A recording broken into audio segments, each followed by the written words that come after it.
আমরা সবাই জীবনে সাফল্য লাভ করতে চাই।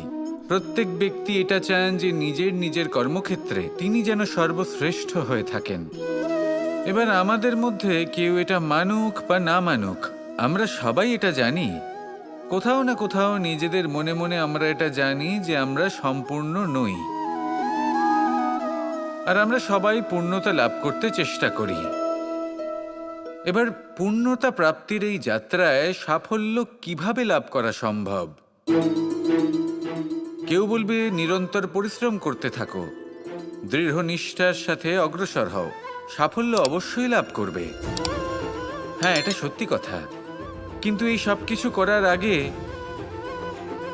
একটা সিঁড়ি আছে, একটা শিক্ষা আছে যা জীবনযাপনের অংশ করে তোলা গুরুত্বপূর্ণ।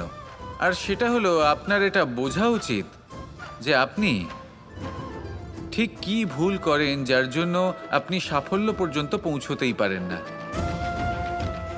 আর এটা বোঝা প্রয়োজনীয় যে কিভাবে এই ভুল শুধরে নেওয়া সম্ভব। নিজের অন্তরে সেই সাহস জাগিয়ে তুলুন যার দ্বারা আপনি নিজের ভুল স্বীকার করতে পারবেন। সেই ধৈর্য জাগ্রত করুন যাতে যতই কঠিন হোক না কেন আপনি নিজের ভুল শুধরে নিতে পারবেন। তার সাথে পরিশ্রমও করুন, দৃঢ় নিষ্ঠার সাথে সামনে এগিয়েও চলুন। সাফল্য অর্জন করতে খুব বেশি সময়ও লাগবে না। আসুন আমার সাথে ভালোবেসে বলুন, রাধা রাধা। করেছে আপনি কখনো কোনো বাহনকে দেখে থাকবেন, তার অনেকগুলো ভাগ রয়েছে, ভিন্ন ভিন্ন ভাগ যেটা একসাথে কর্ম সম্পাদন করে। তা সে চাকা হোক বা যন্ত্র হোক বা সেই বাহন নিয়ন্ত্রণকারী ব্যক্তি আদি ইত্যাদি।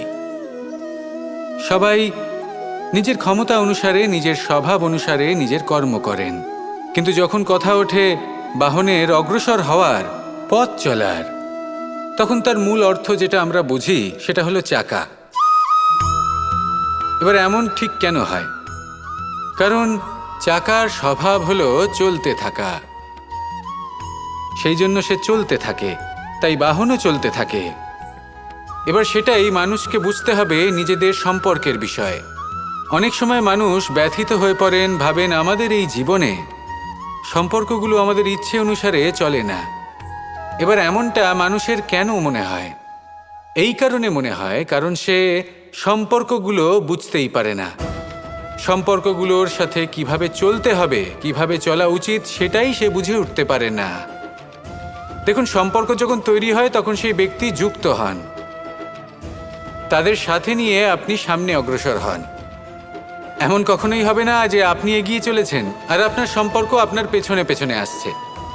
ঠিক যেভাবে বাহনের ক্ষেত্রে চাকার স্বভাব হলো চলতে থাকা, ঠিক সেভাবেই সম্পর্কের স্বভাব হলো সাথে থেকে অগ্রসর হওয়া। তাই এই সম্পর্কগুলোর সাথে যুক্ত থাকুন আর জীবনে অগ্রসর হতে থাকুন।